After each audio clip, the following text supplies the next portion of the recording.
meeshaan namoota du'an waliin itti haasayan uumamuu saayintistoonni beeksisan. Namoota hedduu jaalannuu fi bakka nuuf bu'uu hin dandeenye du'aan of biraa dhabuun gadda yeroo dheeraa fi cimaa ta'uu nuuf dhiisuun isaa hin hafu. Yaadannoo gaarii nama sanii wajjin qabnu yaadachaa jiraachuu malee filannoo biraan qabnu turre. Ogeeyyoonni artificial intelligence garuu maaliif yaadannoo qofaa waliin jiraattan nama isin jalaa du'ee lubbuun akka jirutti akka isinitti dhagahamu godhuu dandeenya.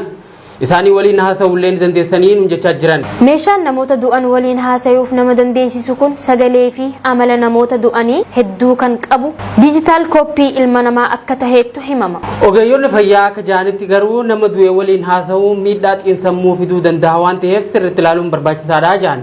Akka qorannoo yuunivarsiitii Queen's agarsiisutti suuraa ergaalee sagalee fi viidiyoo namoota du'anii miidiyaa hawaasaa adda addaa irraa fuudhameeti walitti qindeeffamaa jira. Teknooloojiin sammuu namtolchee kun namoota du'an waliin haasa'uun akka dandahamu himuu isaa duratti bara 2021tti maarsariitiin My Heritage jedhamu tajaajila suuraa namoota du'anii gara viidiyootiin jijjiiruu jalqabuun isaa ni yaadatama.